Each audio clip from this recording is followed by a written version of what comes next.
Assalamualaikum warahmatullahi wabarakatuh. Perkenalkan, nama saya Alvin Nuryatus Saadah, mahasiswa UIN Syarif Hidayatullah Jakarta.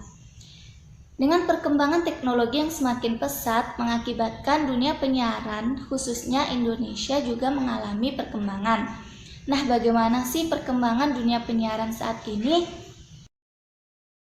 Nah, dengan perkembangan teknologi dan informasi yang semakin cepat ini,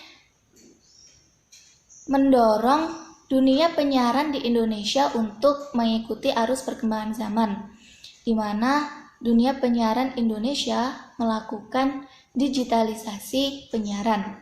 Nah, digitalisasi penyiaran ini merupakan suatu kegiatan untuk memajukan khususnya industri televisi yang masih berbasis sistem siaran analog. Nah, migrasi dari analog ke era digital ini diharapkan dapat mengakomodasikan kepentingan publik untuk kemajuan penyiaran di Indonesia. Nah, adapun kelebihan atau keuntungan dari digitalisasi penyiaran ini yaitu secara sosial, masyarakat akan mendapat siaran yang lebih berkualitas, gambar yang lebih bagus, dan layanan yang banyak hingga model penyiaran yang lebih bervariasi seperti TV kabel. Secara teknik, frekuensi penyiaran akan banyak dimanfaatkan dalam teknologi digital karena dapat memuat banyak saluran atau channel. Kemudian secara ekonomi, yaitu teknologi digital ini lebih hemat energi daripada menggunakan teknologi analog.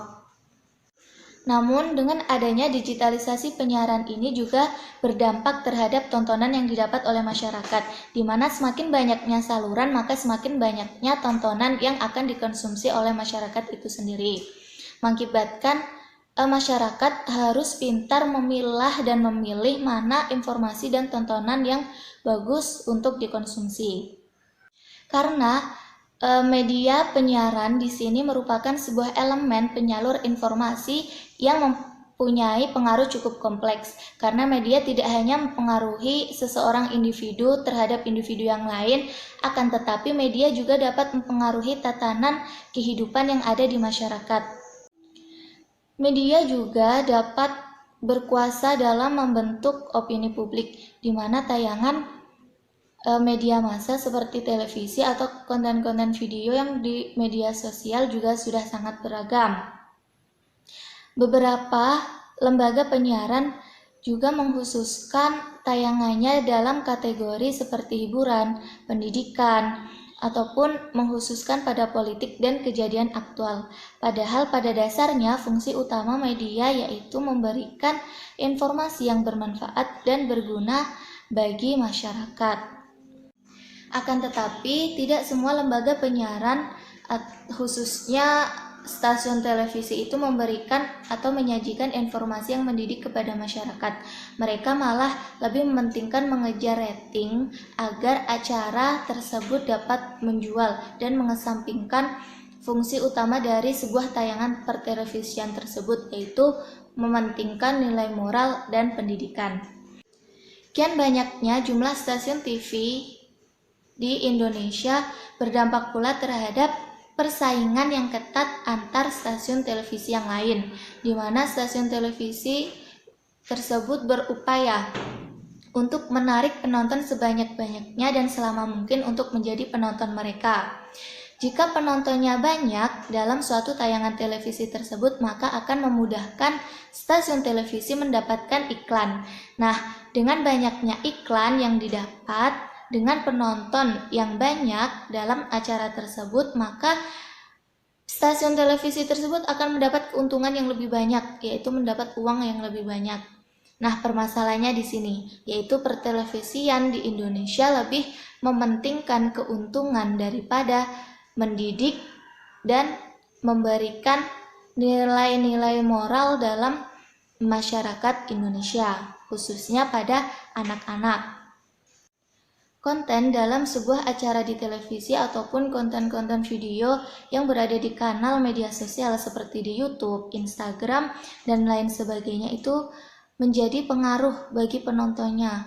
baik secara tindakan maupun secara karakter. Nah, besarnya pengaruhnya isi siaran tersebut mestinya dilakukan untuk membentuk karakter yang positif.